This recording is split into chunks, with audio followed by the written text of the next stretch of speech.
आम्हाला इंदुताई आणि नानासाहेबांनी पाठवलंय. आजी साहेब तुम्हाला शोधतायत, लई रागवले आहेत. अरे देवा, आता काय करायचं? अशी गेले तर फार ओरडा मिळणार. तुम्ही सगळे जा आणि कोणालाही कबड्डीचं काही सांगू नका. चला जा जा, लवकर जा, लवकर.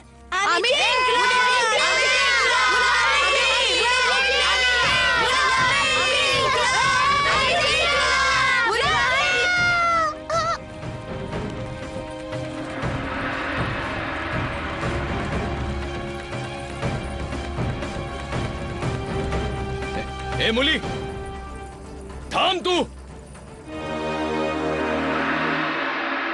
आम्ही माळणीकडे नव्हतो गेलो, बागेमध्ये फुलं तोडायला गेलो होतो. तुम्हाला माहितीये तिकडे खूप चिखल आहे आणि मी तिकडे घसरून पडले.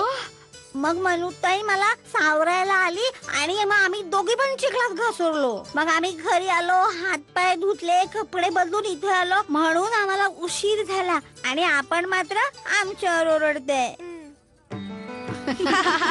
महाराज, आपल्या या सेवकाने शक्य तेवढे सगळे प्रयत्न केले, पण फक्त इतकंच माहित झालंय की ते कवच बाजीराव पेशव्यांच्या कुणा सेवकाच्या मुलीपाशी आहे. तुम्ही नाही जाणत रघुनाथ, माझ्या स्वर्गवासी पत्नीची ती अखेरची भेट होती. आम्हाला ते कवच हवंय, कसं पण कशाही प्रकारे. जशी आपली आज्ञा महाराज.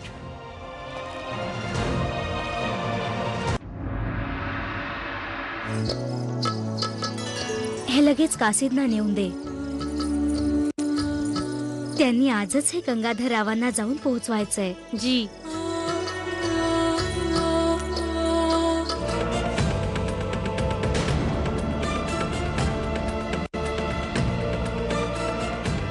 हे तर घडायचंच होतं दीक्षितजी. आपल्याला शीघ्र सफीपूरला जाऊन महाराजांना भेटायला हवं आणि महाराजांचा विवाह मणिकर्णिकेशी करून द्यायला हवा. आपल्याला हेच करायला हवं. चला. आमचे महाराज गंगाधर रावांचं सिद्ध कवच हरवलंय. अरे देवा, मी लगेच ते शोधायचा प्रयत्न करतो. आपण जर नुसत्या प्रयत्नांनी काही होणार नाही मोरोपंतजी. ते कवच त्यांना प्राणाहूनही प्रिय आहे आणि महाराजांनी स्वतः महालातल्या एका मुलीच्या गळ्यात ते कवच पाहिलंय.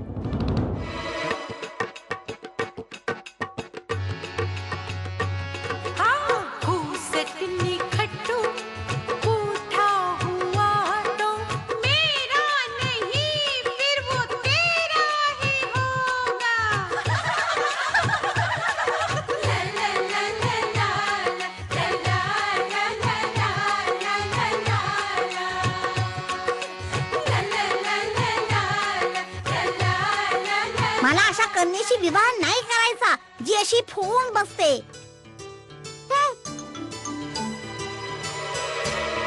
साहेब, झाशी नरेश गंगाधर रावांचं सिद्ध कवच कुठेतरी हरवलंय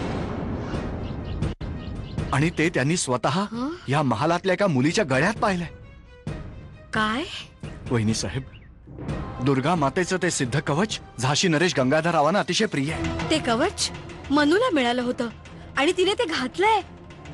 हे पहा आप्पा, मी इथेच स्नान करत होते, आपसुकच माझ्या गळ्यात आलंय. वहिनी साहेब, ते तेच कवच आहे. चला. मनू, काय झालं आजी साहेब? मनू, तुझ्या गळ्यात ते कवच आहे ना, ते दे. कुठे आहे? का आहे माझ्यापाशी, हे पहा.